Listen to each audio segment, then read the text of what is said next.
மனசு மட்டும் வெள்ளதானே மயக்கம் நான் கண்ணீராலே மாமா சிரிப்பேனா அப்புறம் எப்படி சிரிச்சிருக்கா அப்புறம் மாறாதா நெஞ்சுக்குள்ள போக ரொம்ப சிரிச்சா வாய் வலிக்கும்.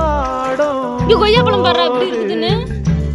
கொய்யாப்பழம் இங்க நிறைய கொய்யாப்பழம் இருக்குது. மாமா முள்ளு இருக்கும் மாமா இதுல. அழகான புள்ளிமானே